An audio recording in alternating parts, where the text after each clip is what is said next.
Welcome to John Teaches Sean About His Brain, the podcast where I, Sean, embark on a journey to understand what's happening in my own head. Spoiler alert, I have no clue, but that's precisely why we're here. In each episode, I explore questions about the brain that I believe will resonate with all of us. Like, why can't I turn my brain off at 3 a.m.? Why my memory only works when it feels like it, and why my brain seems to betray me when I need it most. Listen, I'm not a scientist. I'm no expert. I'm just a guy looking to unravel the mysteries of my own mind. Fortunately, I happen to know a cognitive neuroscientist who is an expert in the brain, and I get to ask him all the questions I want. So, if you're curious, confused, or simply along for the ride, welcome. And hey, if you like what you hear, don't forget to like, follow, subscribe to the podcast, or whatever it is you do wherever you listen to podcasts. I don't know how the algorithms work. I just know that your support keeps this journey moving forward. And together, we might just discover something remarkable. This is John Teaches Sean About His Brain. Let's get started. Hi, John. It's good to see you. Hey, Sean. Good seeing you. What is on your mind this week? This last week, I came across a couple of life hacks. I can always use those. Yeah. So one of those, and I hope you don't know this. Will make me feel really stupid if you already do. But my daughter told me. So she was, I don't know, I can't remember, the backstory doesn't matter, but she told me she missed a message, and it was early in the morning that school got canceled because, she's a high school English teacher. It got canceled for snow or something, and she missed a message, and she said, sorry, I was, my phone was on airplane mode for about 20 minutes. And I said, are you traveling? She said, no, I'm at home. And I said, why was it on mode? And she said, oh, I was just playing a game on my phone for a minute. I said, what is that? Why would you put your phone on airplane mode when you're playing a game? She said, to get rid of the ads. Like, what? If you put your phone on airplane mode, your games don't show ads anymore? And she said, no. Like, why have I not known this? And so this is the first time I've ever heard of that. Yes. Yeah. So I went and played a couple of my games, and I put the phone in airplane mode for a little bit, and literally would just go from game to game to get no ads, no nothing. It kept all my scores. When I turned airplane mode off, it updated all my scores. It's like, why have I not known this? Because they want you to watch ads. I know, but they don't want this information out there. But our brains are always trying to find shortcuts. That is an awesome shortcut, and maybe it's because, I don't know what it is, but I'm glad that I'm not the only one that didn't know that, because the listeners are probably going, yeah, that's an old one, dummy. But like, what games do you play on your phone? Oh, I don't know that I want to admit it, but well, I mean, you know what? The biggest one is I play because I play this zombie shooting game, but I play Words with Friends. Mm-hmm. And I play the old version of Words with Friends because I'm old. But the ads on that, every time you play a word, I have to watch like 3 ads for every word I play. It's maddening. But that has other people joining in, right?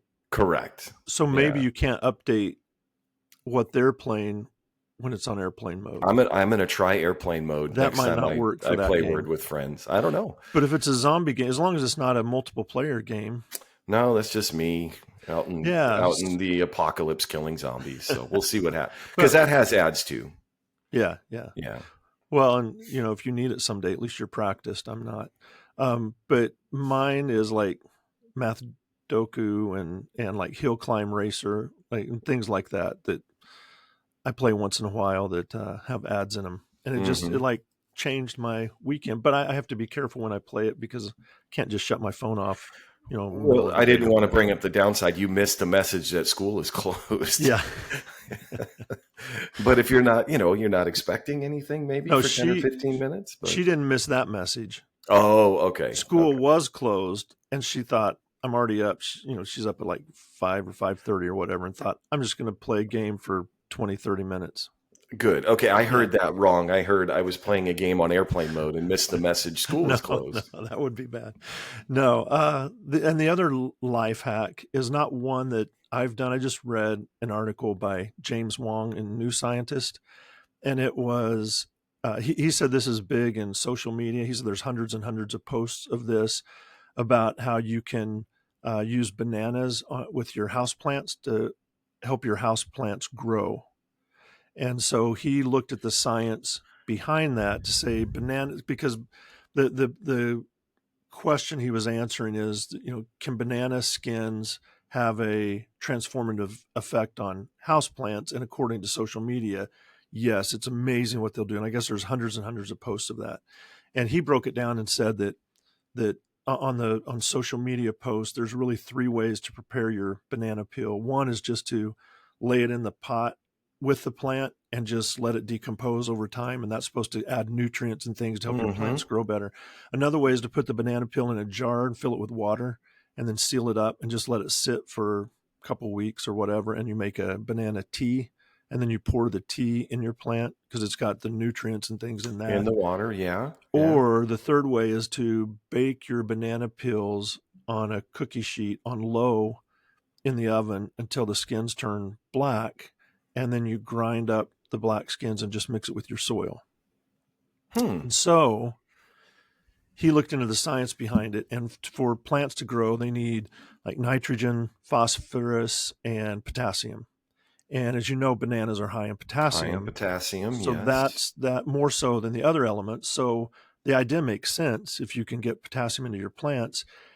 And some fertilizing companies blend banana peels with like manure and bone meal, is what he was saying, to help fertilize plants. So it's, you can see that it's used in some of the ingredients, but potassium, there's a couple of drawbacks to this. Potassium is really for flowers and fruits, not as much for it doesn't help much grow green leaves, which is what most house plants are. Oh, yeah. But it also Yeah. turns out that all three of the methods listed to prepare banana peels produce levels of potassium much, much, much lower than what you would find in just standard fertilizer. And on top of that, the dirt and fertilizer, if you have that, they don't have what's needed to break down the banana into the right parts of potassium to help your plants grow. So it ends up not helping really at all. It's not having any effect at all. So you're better off just mulching or tossing the banana peels. Otherwise, you're just stinking up your house or your apartment and attracting gnats and all of that. So that was kind of like a myth buster, I guess, more than a Yeah. hack. But people are using it as a hack, and it's not effective. So those were the two things I learned this week: airplane Well, mode that's and banana peels. interesting. Interesting. I'm going to try the airplane mode, not Try so that. much the banana peel, because it Yeah, sounds don't like try it. the time put in is not worth the what you get out of it. The return on investment's not there. No. But well, I wanted to move into the last. Uh, I feel like I owe you and maybe even the listeners an apology. But I have an outline in my head of the things that I want to ask you about, the things I want to talk about.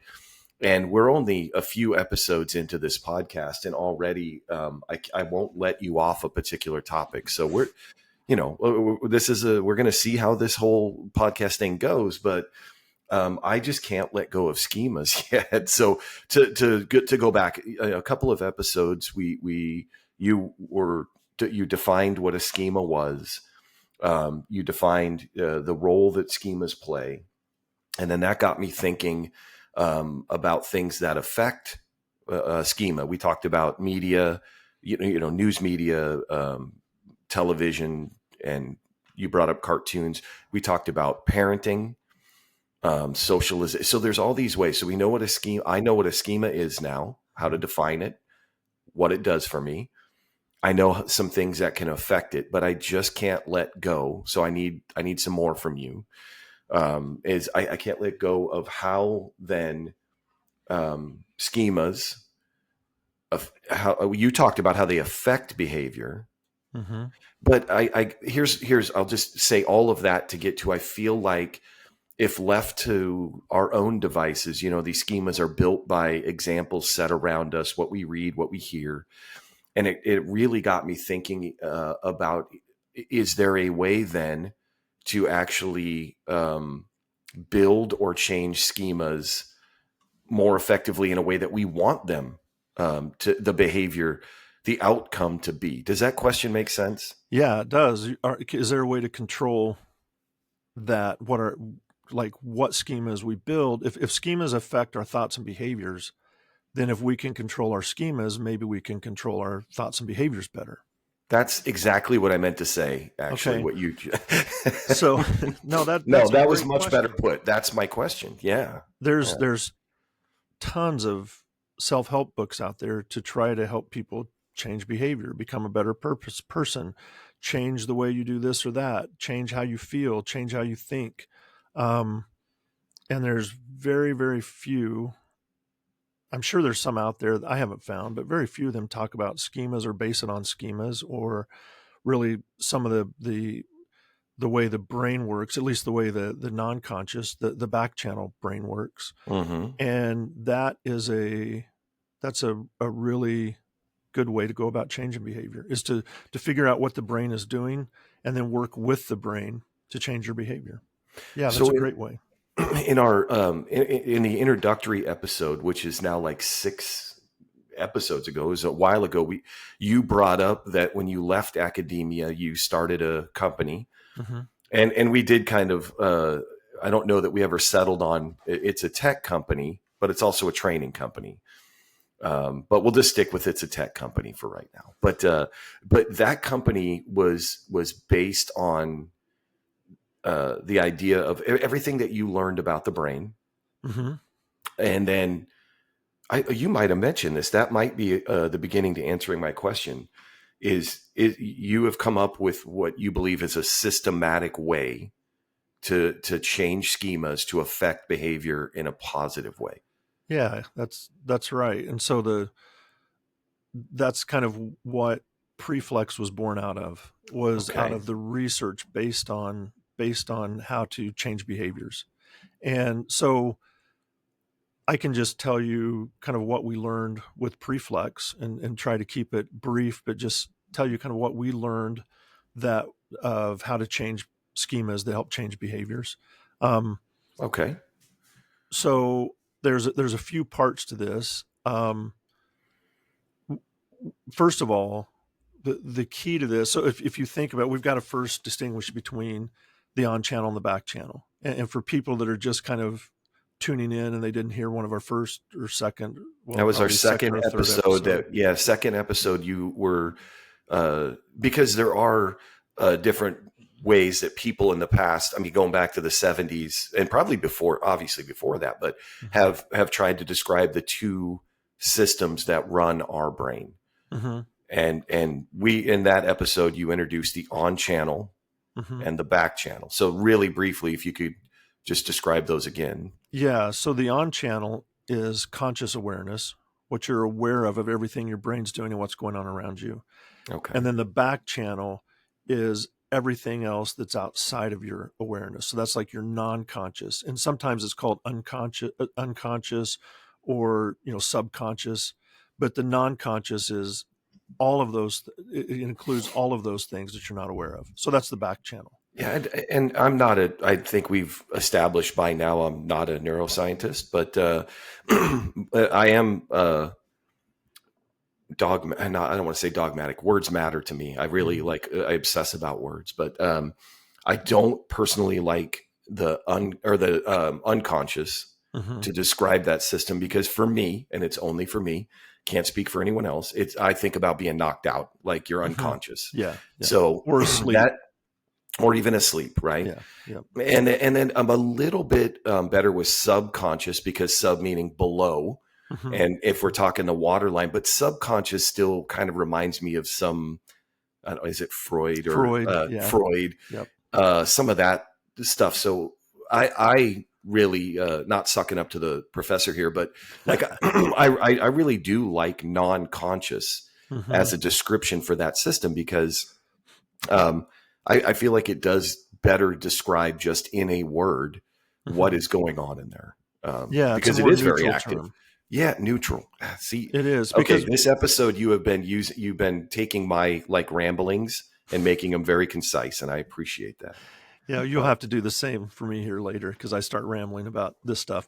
But yeah, the non-conscious is a more neutral word Yeah, for unconscious, subconscious. It doesn't carry baggage with it really. At least for me, it doesn't. no, But me neither. that's the on channel and back channel. So Okay. if we start with that and separate those out, when you uh, learn something, like if somebody's telling you something, like on this podcast, people listening, we're Hmm. engaging their on channels. They're consciously aware of what's being said. And this is like, college lectures or teaching or converse or trainings at work where you sit and you listen. Um, the back channel learns in a different way. It learns by doing. And so if we're gonna look at changing schemas that are in the back channel, then we have to change our method of how we're dealing with schemas. Because remember, schemas are built through experience. So I Right. experience something, and now that changes a little bit how I see it or process it. And if I experience it again, that kind of starts to confirm that. And if I experience it 5 more times, then I'm really starting to strengthen the ideas behind that schema and the concepts of it in memory and those types of things. And then if I experience it, several more times and maybe some slight variations to expand it and make it more complex, now I'm really building my schemas. So if we're going to talk about changing them, then we have to have a method that's different than just telling somebody. Like if, Right. just saying, hey, your schema needs to be changed. You should start thinking about things this way. That doesn't change your schema.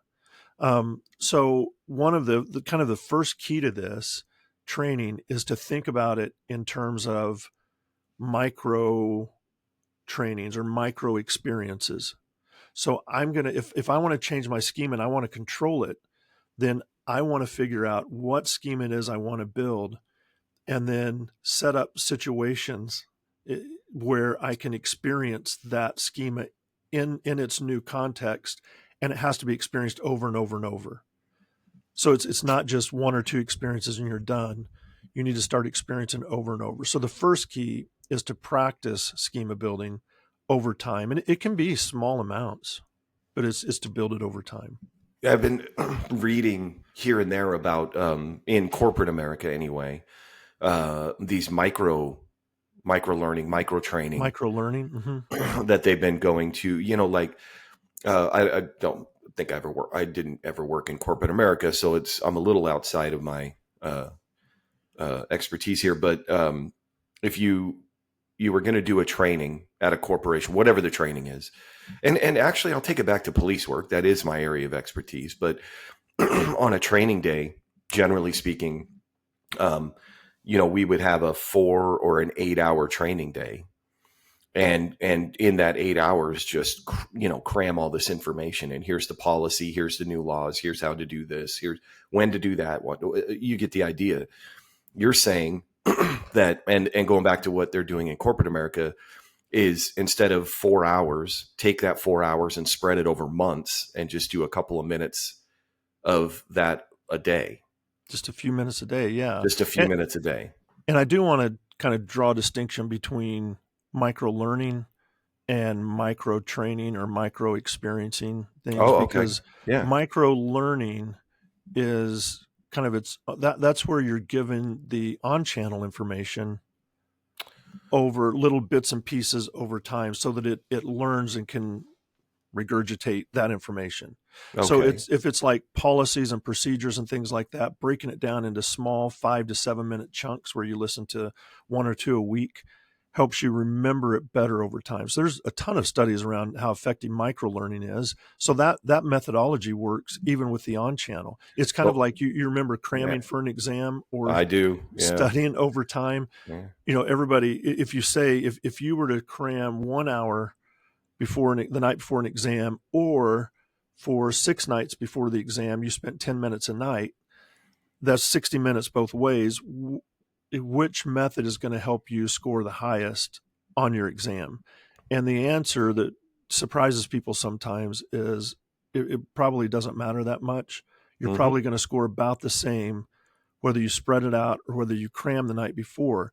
But if it's a test that you're going to have to, if it's material you're going to cover again on the final exam, then you've lost all of it if you cram. And if you space it out, you're more likely to remember it later, or it's easier to relearn it later than if you just cram. It's basically all gone within a day or two if you cram something.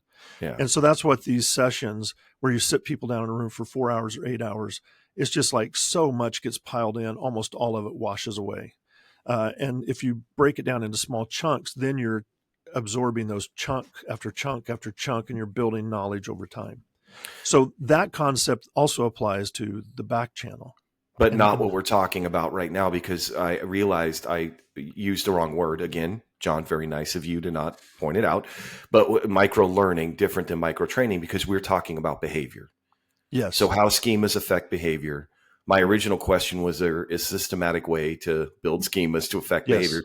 So it is important that I point out that I misspoke because words matter, but we're talking about micro training.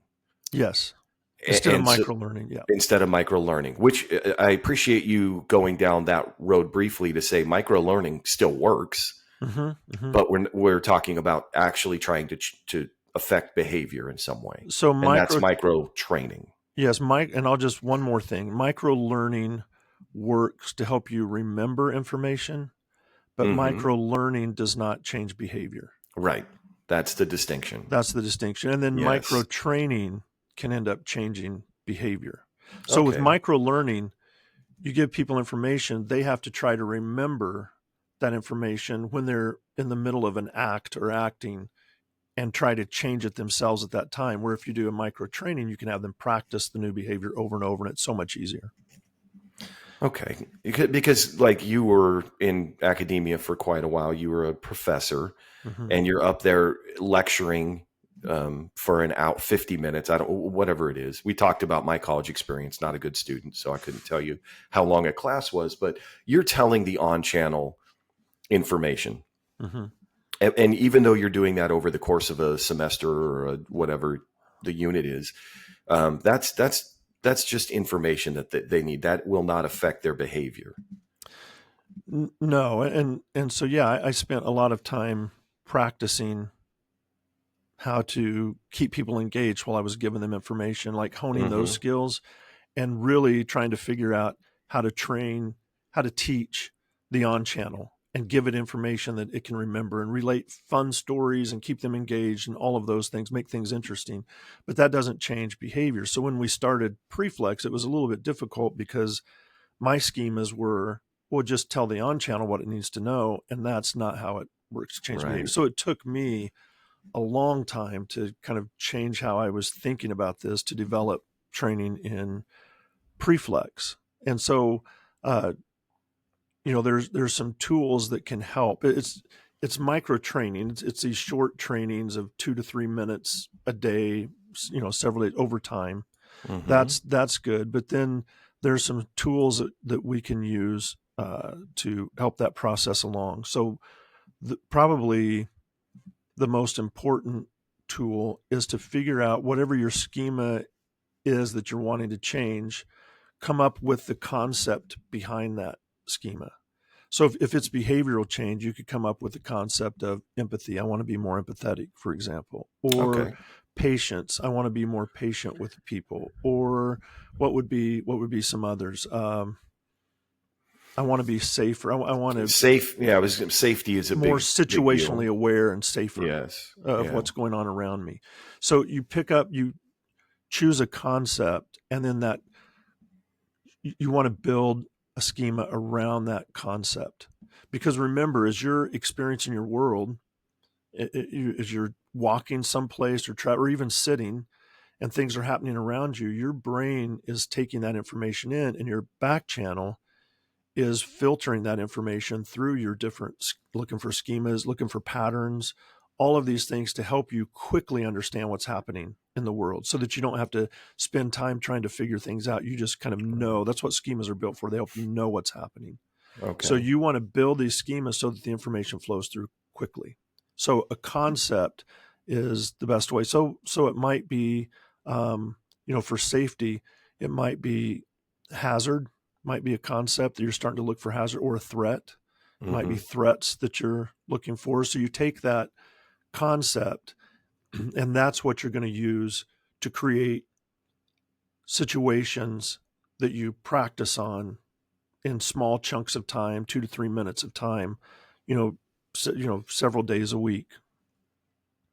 So I go back again to my experience as I always do, like police academy training, police training, and in the police academy, there's a lot of time spent talking to the students and giving presentations. And so you take the idea of a threat, and again, there's a list of things here. These things are threats, or even maybe pictures might help in the presentation. But the reality is if you were to take it out of the classroom and just do 10 minutes of someone doing different things that were threatening, that would build a schema for what a threat is. Yeah, it could. So you would say threat, and then you could even like go sit at a mall and just sit back and observe. And you could start looking and thinking about what are these people are walking around, what are some threats? And it might be that big orb hanging up for decoration could fall on somebody's head. That could be a threat. So now you're starting to go, okay, my schema is starting to broaden a little bit. It might be, other people obviously can be threats, but there could be, trip hazards, or people are going up and down stairs or escalators and they're not hanging on.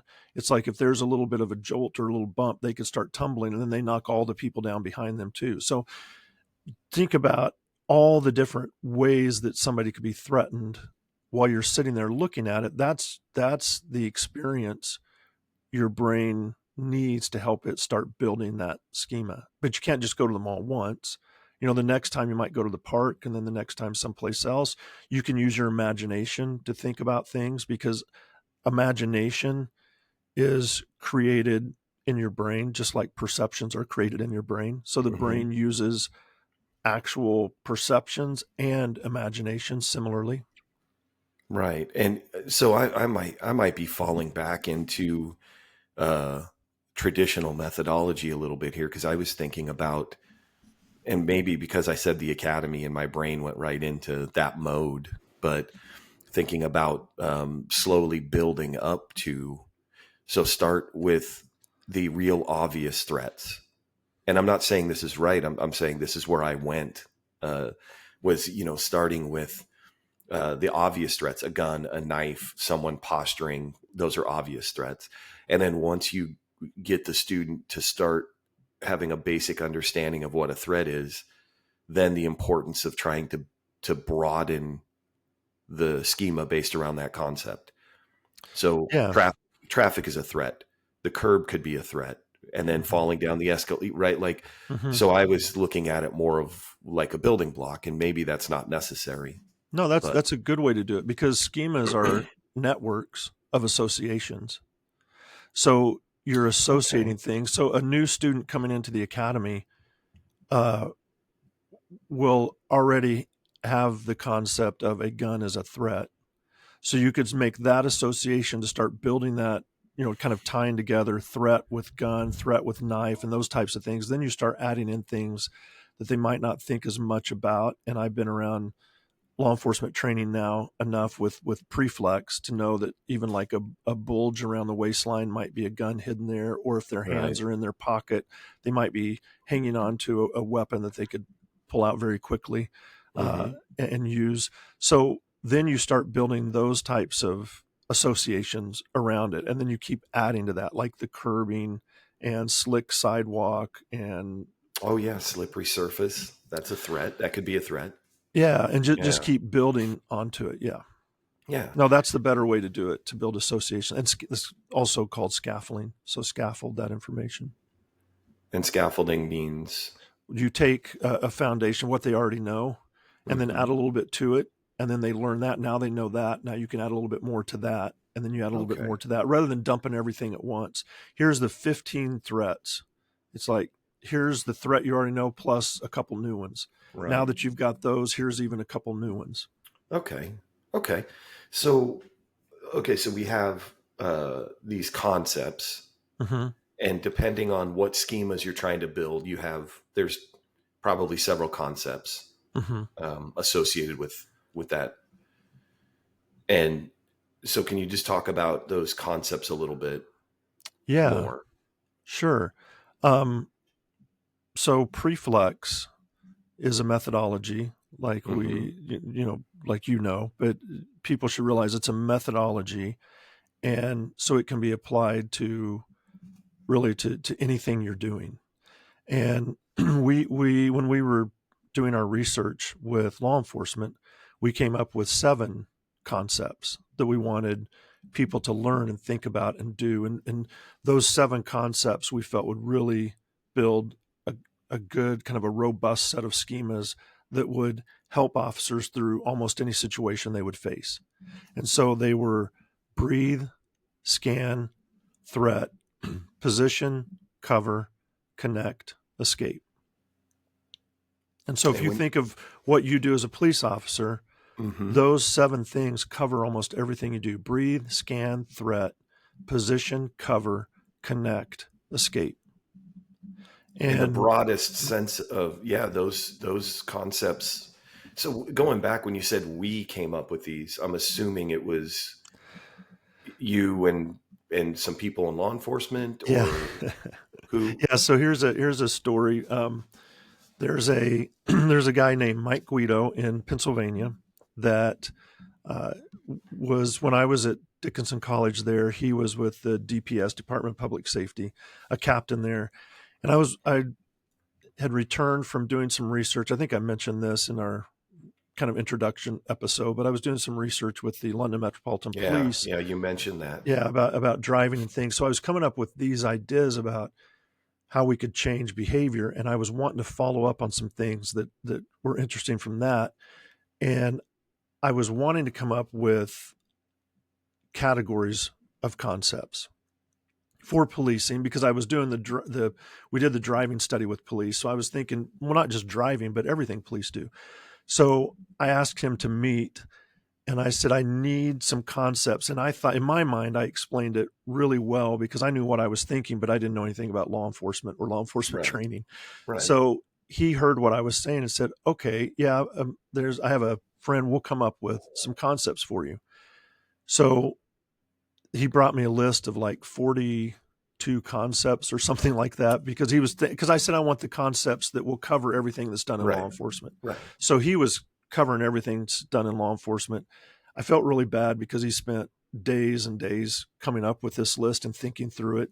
And then I looked at it and went, oh no, that's too long. I'm thinking like 5 or 10 words. He's like, what? Why didn't you tell me that? So we kept narrowing it down, and he he came up with the words really.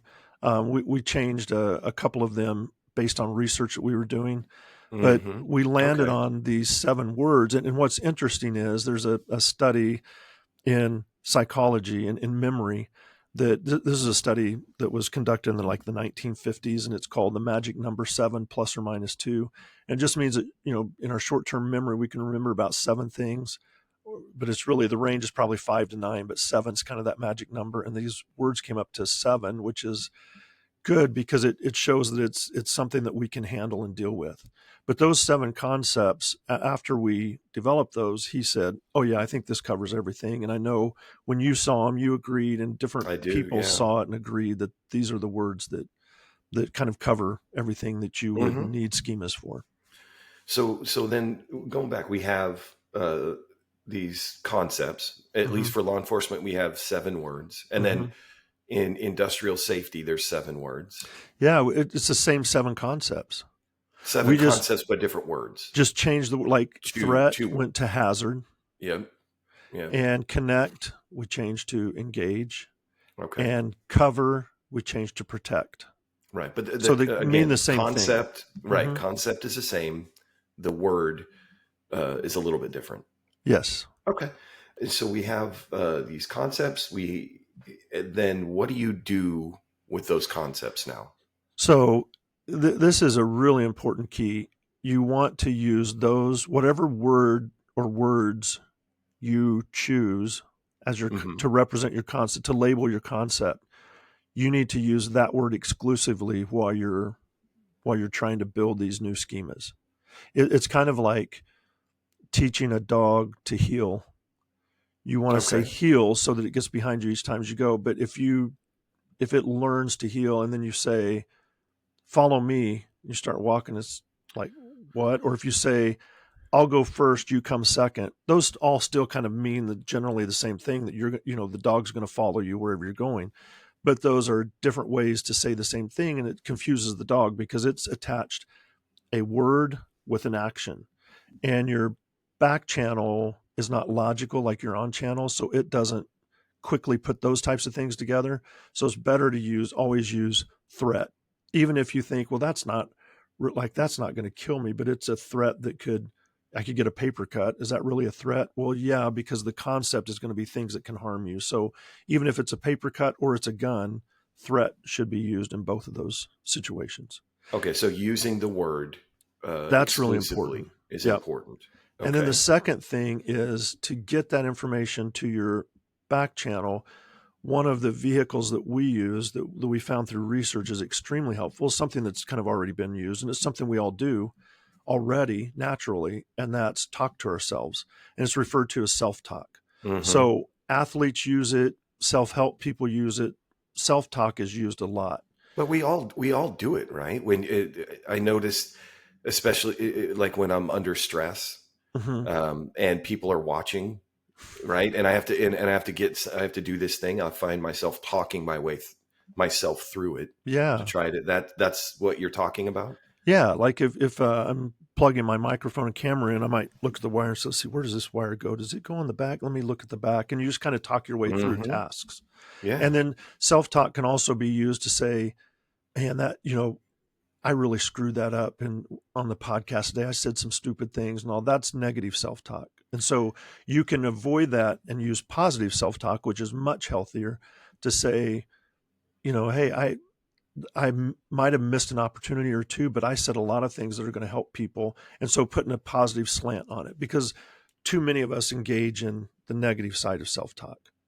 So, but it's something that the point is, it's something that we already all know how to do because we just naturally do it. Even if you haven't thought about it before, now that you're Yeah. thinking about it, We you go, all yeah, I do do it. that. Yeah. So that's what the brain already does. So let's work with the brain and let's modify self-talk to talk ourselves through tasks or to think through tasks using our new words, the labels we're using for concepts.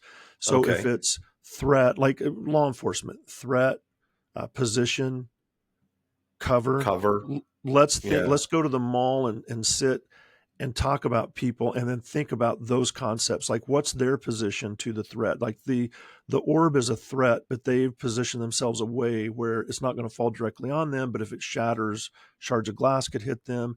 How can they cover themselves from that if they're standing behind? So it's just thinking through stuff. And the Mm-hmm. more you do that, you're really, as you self-talk using those concepts, you're training your non-conscious, your back channel, that these are the things that I need to consider. You're starting to build these schemas. You're making associations between things. They're making your schemas more and more complex, and you're building them in the way you want to build them. Okay. Okay. So then, so I just to make sure I have where we're at as far as changing behavior Mm-hmm. for schema building, we have micro training. So do a little bit, bite-sized chunks Mm-hmm. over a span of time, whatever Mm-hmm. that, a couple of weeks, whatever it is, just a little bit. So do a little like over that span of time. Mm-hmm. And then we have come up with, you came up with these concepts, but it's really about having concepts Mm-hmm. that You we're can be trying to, anything. It's a right. method. Yeah, it's a Yeah. methodology. And then you combine those concepts with self-talk, which we already do. Yep. And probably, I don't know if it'll rate its own episode, but while you were talking about that, I feel like bro science, but I feel like we are more prone to negative self-talk. Like we're almost wired for negative self-talk. Yes. And then, so in order to change that, much to the theme of this episode, is it takes practice. So you Mm-hmm. got to just practice instead of being negative, try to make that positive. Yeah, and Or you can write out a script even and just read it to practice initially. And So so, every time I think I'm so stupid because I did this thing, it's like, hey, everybody does that. yeah, Just stop yourself each time. Yeah. yeah. And, Okay. Okay. and sports psychologists have been doing this for years with athletes because they think I screwed that performance, or I'm going to screw this. I can't screw up in this one, or I've got to be sure I make this shot or hit. If you think, man, I can't miss this shot right before you get ready to shoot the game-winning shot, you've probably already missed it. So Yeah. it's a whole mindset training that sports psychologists do a lot, Oh and my they good. use self I a was lot. I was watching the wild card playoff game yesterday, and a kicker in the game missed a 34-yard field goal Yeah. before halftime. Hmm. And then the same guy, and this is why he's a professional athlete. You can say what you want about kickers or anybody else, but from a mindset, he he then came out and kicked a 42-yarder like a quarter later. And sitting there meant just going, how would you not just go, I just missed a 34-yarder. Yeah. There's no way I'm going to make this. And Yeah. he came out and he nailed it Yeah. because he's a professional. But He's a again, professional. the He's, mindset part of it is got to I'd say be, he's had a lot of training and I would, mindset. I Yeah. would assume. And it's So easy to hammer on those guys when you're like, when it's your team, like, what do you do? But if, you yeah, missed the I don't know average if person that's a couldn't do it. chippy, but 34 yards is like, hey, but again, the pressure that I Hmm. would put on myself when I put myself into that situation and go, Hmm. I would be standing there looking at a 40 some yarder and go, I can't make a 34 yarder. There's no way I'm going to There's make no way I'm this. making this one. I'm not making this, but not a Yeah. problem for these people because, they're pros. But anyway, so micro training concepts, we just talked about self-talk, Yeah. and then you take all of that and you have to have a practice structure, Hmm. don't you? Like You some have to way to create do practice or scenarios. Yeah. some way to So, do this. so I think maybe the easiest way, you posted back when we were starting this, you posted on our social media accounts, the different brain principles. There's 10 of them. Oh yeah, there was a couple like couple months ago at least, or a month and a half ago that I posted those. But yeah. Yeah. So if you take just a couple of those, like the brain detects patterns, Hmm. then you're saying, okay, then I need to figure out how to create patterns that are important that'll pop out for me. Like if I'm a police officer, I want a bulge around the waist or hands in the pockets to pop out to say that might be a threat. So it's like if you think of it, instead of just looking at the brain principles, imagine that your brain is asking questions that you need to answer. So the question around patterns would be, is this information important to me? And if the answer is yes, then the brain says, and we'll create a pattern recognition. We'll create a pattern for this so that we recognize it easier later. And so the way you get your brain to say yes is you don't say yes to it, but you say yes through actions. So is this important? And you want your brain to say yes, then you set yourself, you have your brain pay attention to that and kind of break it down. And that's you answering yes, because now I'm paying attention every time I look at somebody's waist to see if could be a weapon in the waistband. And I start doing that with different people I see. Now I'm creating a pattern for that. Or another one is that the brain automatizes behavior. That's another principle. Hmm. So the brain question around that would be, is this something we're going to be doing a lot of in the future? And if the answer is yes, then we'll create a subroutine to make it happen automatically. So is looking for whatever you're going to do, and it could be whatever it is around safety, but is this task that we're doing, are we going to be doing it a lot? Then we'll create a subroutine. And an easy example of that's like tying your shoes. Initially, it Hmm. takes a lot of focus, but then your brain's saying, oh, is this something we're going to be doing a lot? And the way you answer yes is by tying your shoes again. Every time you put them on, you tie them. Then the brain goes, oh, now we'll automatize that, and driving and those types of things. That kind of refers back to the necessity of practice, of having multiple times that you practice working on these schemas. Oh, I think this fits. You gave me an example quite some time ago and a task associated with it, but brushing your teeth. Mm-hmm. Mm-hmm. So if you brush your teeth enough that at this point in my life, I've done it for long enough. When I'm brushing my teeth, I am thinking about everything other than brushing my teeth. I don't, Yeah. but then And anyone who's had shoulder surgery or any kind of surgery on their dominant arm, if you try to brush your teeth with your non-dominant hand, or your other hand, when you told me to try that, I was extremely frustrated when I tried to brush my teeth with my left hand. I couldn't get the toothpaste on the brush. I couldn't like brush my teeth. I had to really concentrate on everything that I was doing because I didn't have as much practice. It wasn't automatic for me. Is Right. that the It's like you example turn into here? a 3-year-old again, Yeah, trying to that's what it brush your felt teeth. like. Yeah. Yeah. Yeah. So now you think, well, how can I practice these different things to build schemas? Just think about your brain answering, is this something we're going to be doing a lot? And then, so create situations so that you say, yes, we're doing that a lot.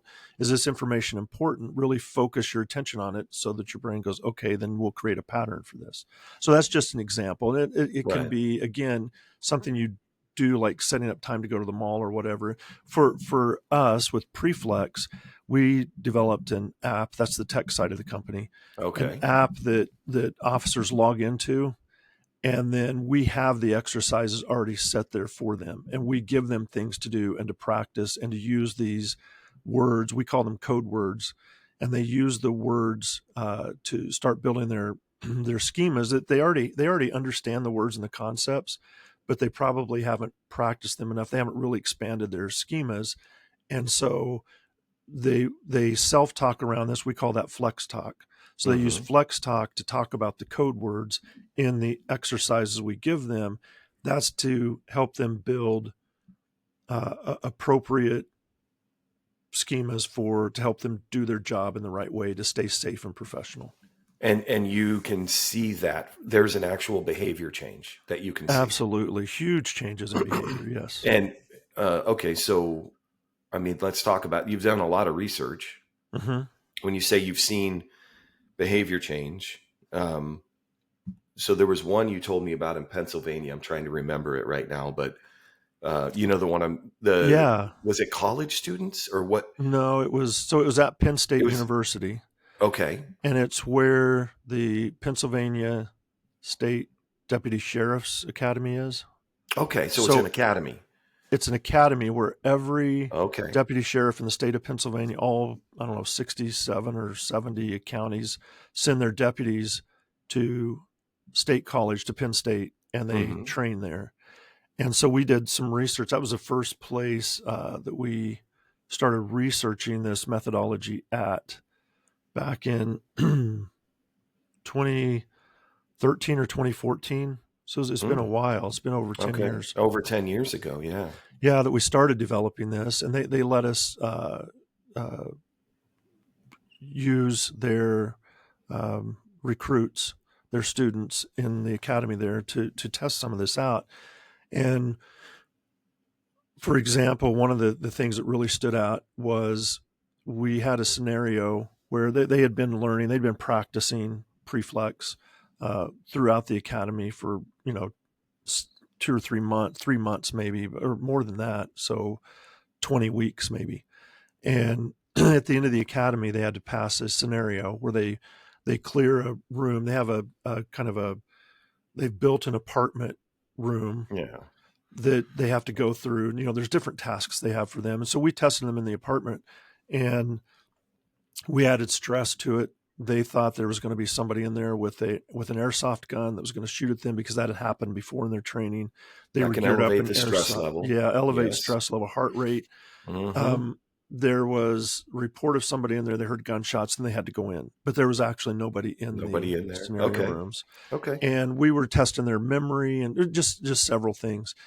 And we had put different things in there to ask them about. One of them was to see if they would recognize and see under stress, how much information can you take in? How quickly do you go through this? There were a lot of things we were measuring, but a really interesting part was we put a fake pipe bomb on top of the mirror in the bathroom. And that was the last room that they could get to. And then as soon as they looked in the bathroom and kind of checked it out and came out of the bathroom, we called an actual stop. We stopped this. Yeah, scenario's over. Yeah. And then we would ask them about what they remember, some things like that. But out of the control group, this is meaning these are recruits who have gone through their 20 weeks of training but have not been using Preflex, we found that about 5% of them, because stress levels were high, about 5% of them saw the pipe bomb and could report it and tell where it was. In the control group. In the control group. And then in the right. Preflex group, the experimental group that had Preflex training along with their law enforcement training, it was 89% of them saw the pipe bomb. So just, I mean, you know, it's I'm not a basically researcher, one group but you saw would, it, one group didn't. yeah, that's significant, right? I Yeah, mean, that's that significant. number is significant. Yeah. Yeah. So, and it's all about the idea behind SCAN. And when we went into industrial safety, and these weren't experiments, these were users of it, but we had a steel manufacturing company that's using Preflex, about 1,200 workers, I think, but we tested it initially. They wanted to see if it would work with like 150 workers. And one of the things that and it did, there's just these huge changes in behavior there as well, because it's, you know, if you take normal training and you tweak it in some way, then you're looking for you're trying to see if these small changes are significant or not. But we're changing an entire methodology. And so we're seeing these really large changes. But like one of the examples was a person said, I was coming out of break and I just stopped. It wasn't part of Preflex training. It's just after training in it for several weeks, it's just now a natural habit. I just walked out and stopped and looked around. I happened to look up, and on one of our machines, there was a bolt that had worked its way almost all the way out. It was about to fall. And if the bolt would have fallen, it would have caused, you know, it would have hurt the equipment, but also could have been a safety hazard for people. And I was able to spot that. We heard multiple stories like that where they're starting to scan more and see more. So it's based on the, you know, breathe, scan, threat, or breathe, scan, hazard. One of those two, just the scan part, they're learning to do that. Yeah. Well, okay, so that's the scan part. The bolt, that's a combat. I guess, you know what I'm coming to is these concepts they don't exist in a vacuum. They all kind of overlap, or a lot of them overlap, right? Because when you're scanning, that in that particular example, they scanned and found a hazard. Yeah, that's true. Yep. Right. I mean, so these concepts are not isolated in themselves. They all help to operate the system, right? Yeah, and I almost look at them as, in a sense, universal code words and concepts, universal concepts. But they do work together, because if you're not scanning, you're not going to see the bolt.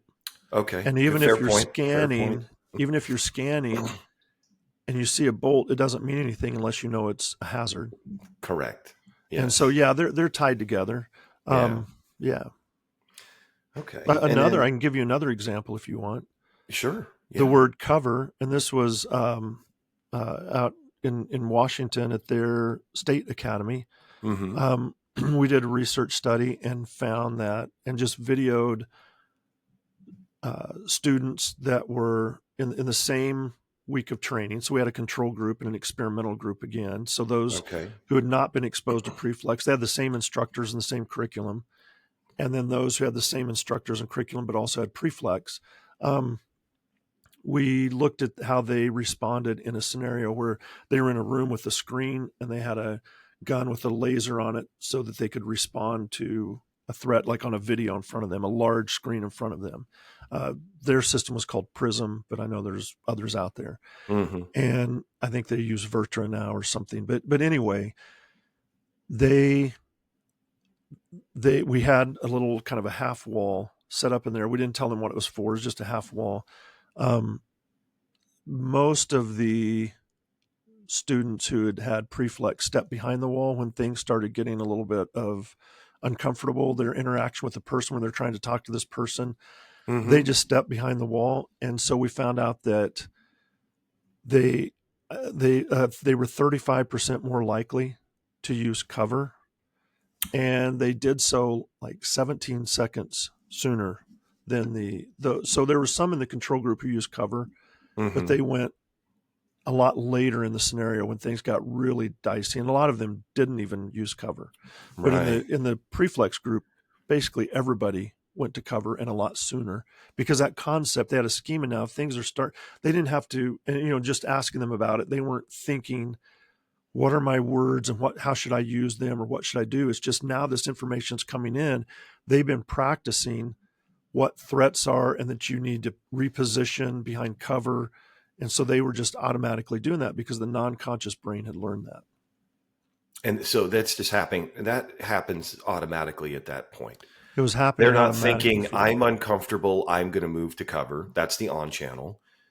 That they're just moving to cover. They're moving to cover while they're on channel, still engaged with the person trying to figure out what they need. Yeah. Oh, so now we're back to cognitive load a little bit, right? So it's all happening in the real time for me.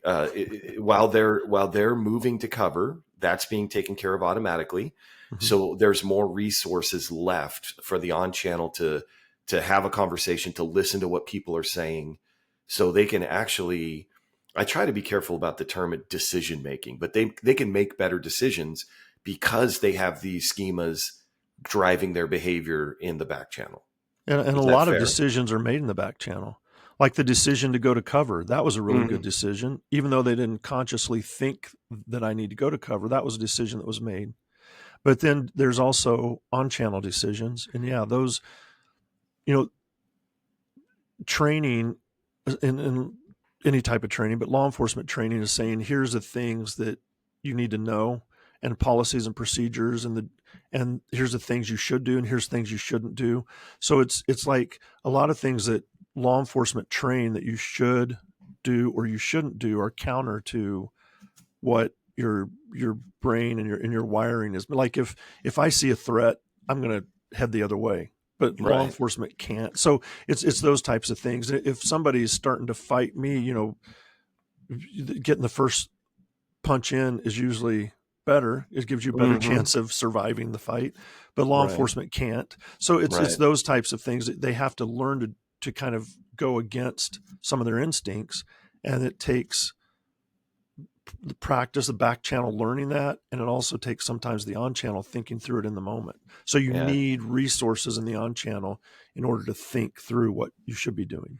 That's why I say I take that term carefully, decision-making, because I think the common thought, or, the accepted thought about it is decision-making is what you described as what's going on in the on channel. I make a decision, but in reality, I've learned that your back channel is making a bunch of decisions and you don't even know they're happening. And those are almost always based on patterns and schemas, instincts, drives, habits. And to your point, going back to law enforcement, a lot of those run counter to what they're expected to do. Yeah. And so that's it brings up another, just, I think, final question for me. And I hate to put you on the spot, and we might lose listeners, but that's not what this podcast is about. But are there ways, and because I come from law enforcement, I'm going to be specific to that, but maybe you can expand on it, but that we're building inappropriate schemas. I mean, we don't mean to do that, but they're in law enforcement. A lot of people call them training scars. Some people don't like that term. That's fine. It's a longer explanation, but I've always said it's an unintended consequence of a training paradigm. So as a trainer, I try to give law enforcement officers or whoever I'm training the best. I really do. But sometimes we set up things. You know what? I have an example, and I am putting you on the spot. So on the firing range, right? Because we want, if the likelihood of a police officer engaging in the use of deadly force with the firearm is pretty low statistically, but if it happens, it's a life and death scenario. It's high risk, high liability.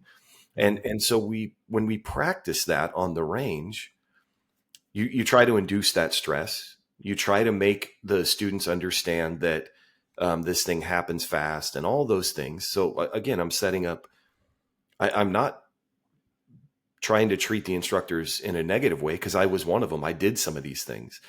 But the classic example is you get a time limit on the range. So sometimes they'll say, from this yard line, you have this much time to do this thing. Because the instructor is trying to get number one. Usually that happens during certification or testing, Mm-hmm. and so you have to have a time limit for the test, or else someone could stand there for an hour and just slow fire one round after another. I don't think that would happen, but I mean that's the argument Mm-hmm. that I've heard a lot about timing of the test. But my question is specific to the range and testing and time limits. Is that affecting the schema in a negative way? So I think that that question, the questions about is a schema having a negative effect or positive effect, have to be evaluated after the fact. But Okay. so I want to get to that, but I first want to say that is it is that having an impact on schemas by putting a time limit, or maybe what impact is that having? So you think about schemas are built through experiences. Mm-hmm. So if every time you're at a firing range there's a time limit, Yes. then that's part of what you're learning. So the schema being built is when I pull my weapon out, I have to respond very quickly to get through this to move on, or else I fail, or else whatever happens. Mm-hmm. So I've got to, speed is very important. And even if the instructor says when you're not on the range in a real gun, take your time, make sure that you're slowing things down or whatever. I don't know what instructors, I don't know if they say that, but slow things down, don't rush or whatever. You can say that all day long to the on channel, but that's not affecting the back channel. The back channel's learn, and the on channel might learn that, but the back channel's learning, I got to pull my gun and fire quickly. And Right. that's what's most important. And then when you're in an event and where you actually have to use your gun, the water level's probably up. If you remember the episode on the iceberg. So Yes. now almost all of my resources have been shifted away from the on channel to the back channel so that I can respond to a threat. So you're on channel, you don't have the resources to override that idea to remember, oh yeah, I need to slow down. You're just doing, your back channel's doing what you've trained it to do for however many times you've been on the range. Mm-hmm. And I mentioned Mike Guido earlier Mm-hmm. in Pennsylvania. He's the one that really alerted me to this idea and came up with it, and he's changed it in his training. He has convinced a lot of people in Pennsylvania to change their training based on this, because what you're doing is training people not just on the firing range, but also in other scenarios when you're talking to people and you have to culminate it, either handcuff them or it goes on, or just in training when you're doing these things, there are Mm-hmm. time limits set. And I and so he we Mike and I had this discussion, have had it multiple times about starting with firearms, but about a lot of different aspects of policing. And it reminded me when I was talking to him, I heard on the radio show once on sports radio, they were just being kind of silly saying, if you had a superpower, what would it be? And one of them said, I can tell time without a clock. And they said, what are you talking about? And he said, when we go to break, I know I have 2.5 minutes, or I can't remember the amount of time, but it was something like two and Okay. a half minute Yeah. break or a 3 minute Yeah. break. Mm-hmm. So I can leave. I've done this long enough that I can go to the break room, go to the vending machines. I can stop and talk to somebody, go to the restroom, whatever. Not all at once. That would take more than 3 minutes, but I can do whatever I'm doing. And I can be right in the middle of a conversation with something, and there'll be a click in the back of my mind saying it's time to go. And I just put up a finger and say, hold that thought. I'm on the air right now. He said, I'll walk in and sit down. Just as I'm putting my headphones on, the red light comes on and I start. And he said, I don't have to look at a clock. I don't have to look at anything. I just know. And the point is, he's trained his brain. His schema has been developed so well that he knows exactly what time it is. Mm-hmm. And I think I also mentioned to you Dave Bloxage over in the UK In the that I did UK. research with, one of my Mm-hmm. friends over there now, close friend. I was having this conversation with him a few months ago and telling him about this time thing. And he said, he was with diplomatic protection and all too. And he said, we had to stand guard, like royal family duties at different times. And he said, we were on, we would stand for an hour and then we would be off for an hour or two. Then we'd come back and stand watch for an hour. And he said, I did that so many times where you're just standing that I would think to myself, it's been 47 minutes. And I would look down and it was 47 minutes. He said it was crazy how good I got and knowing exactly how long I'd been standing in one place because of just doing it over and over and over and over. So now think about that. Your brain, think about how amazing that is that your brain does that and learns that and builds that schema.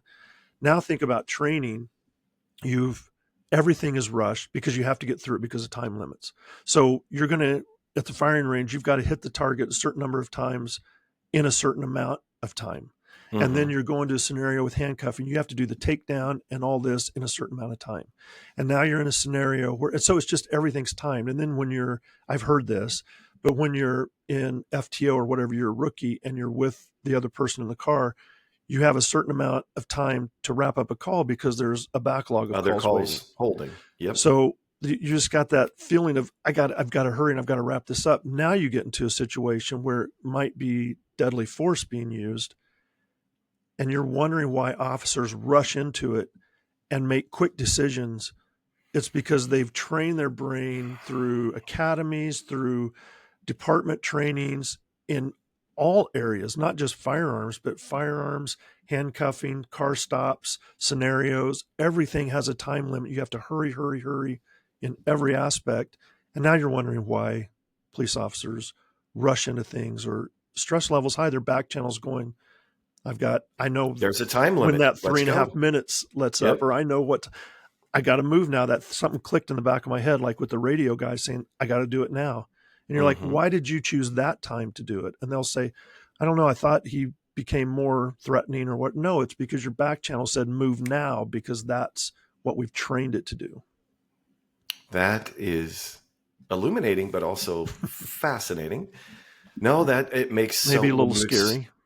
Well, I mean, yeah, maybe somebody listens to this podcast, and because it sounds like Guido on the East Coast has got people listening. People with influence who understand or hear you talking about this and take an interest and start trying to learn it. This is maybe how we can change training in one sector. I mean, I'm only talking about law enforcement. I don't know enough about other professions. This might be happening in other places.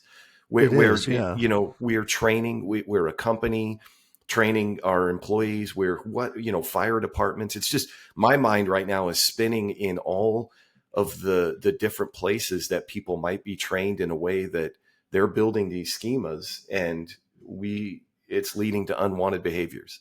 Yeah. And just, I think people would think, well, I would know not to do something dangerous like that might be pushed, but I wouldn't do something dangerous. And I would just say I've heard stories too from law enforcement where on the firing range, the range master wants to keep the firing range clean and doesn't want a lot of shell casings laying around everywhere. So an example is of a range master setting a rule saying, as soon as you fire 3 shots, stop and pick up your shell casings and put them in your pocket.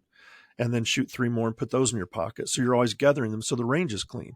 I mean, don't do that in a real gunfight. And who would, because that would be dangerous to stop and pick those up. But then there are those examples of people who do that because the back channel doesn't say, it's not logical to say, is it dangerous to stop and pick up these shell casings? It just goes, this is what we were trained to do. So I'm going to fire 3 shots. I'm going to stop and find my shell casings before I see what's happening and fire again. So you can even build schemas and train your brain to do really, really dangerous things because it doesn't, and you can train it to do that because it doesn't think through what it should do.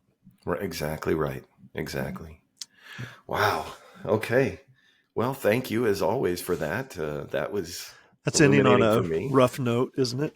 No, not at all. I'm inspired by that because we're talking about changing training methodology, not only in law enforcement, because I felt like we were law enforcement heavy on this. It's not only law enforcement. There's these, traditional training methodologies that maybe not, but maybe producing unwanted behaviors. And then that, what really, and we don't have time to get into this too deep, but then the employee, and now I will go back to law enforcement, but the law enforcement officer gets thrown out, the wolves, so to speak, when they exhibit unwanted behaviors, when maybe that this was result of inappropriate schema building, maybe. Yeah. Yeah. And then you go to other areas where it's probably not as publicized. You know, you're talking about industrial safety, right? Mm-hmm. Like a welder Mm-hmm. or any of those folks, they're not going to make the newspaper if they get fired over doing something, you know, an unwanted behavior. But is it possible that they, over time, they've been there 10 years and they had this schema built, an inappropriate schema built from training, unintended. Absolutely. No one, you know, again, I believe that anybody who gets into training, I don't care what field you're in, for the most part, I think they do it for noble reasons. Mm-hmm. They want to try to help other people learn and get better. But I know that's true almost across the board. I'm sure there's some exceptions, but always an exception. I've Yeah. heard from people like Mike Guido, but other trainers too, saying, I would give anything if I had known this 20 years ago, because I've been training people the wrong way for 20 years. And Mike's told me he stays up at night sometimes thinking about like how he was training them, building the wrong schemas without even knowing, because that's just the standard traditional training. Mm-hmm. And so he's changing his training to, you know, using schemas and things like that. And I've heard it from others too, not just him, a lot of But different. therein lies the hope that I was mentioning, is that whether it's Mike Guido in law enforcement or someone in another field who hears this podcast or gets the chance to talk to you, and it makes them reevaluate traditional training methods and maybe lean into more modernized ways of looking at it. We all have a brain, and the brain works the same way. So I don't care what field you're in. This training that we're talking about, building schemas, you know, these concepts, the idea of self-talk, all of that can be used. Micro training can be used to start to fix some of these problems. Yeah, maybe somebody wants to get on social media and ask a question about training or something and schema building.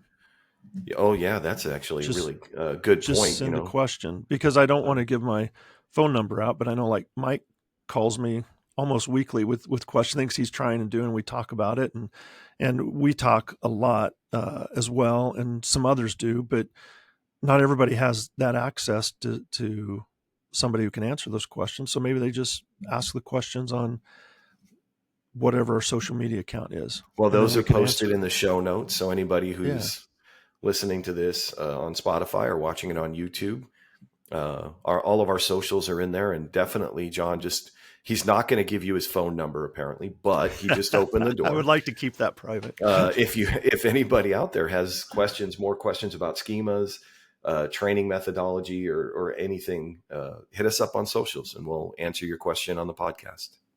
Perfect. As always, John, thank you so much for your time. Very enlightening. Enjoyed it. Thank you. Thank you. Take care. All right. Bye-bye. Okay.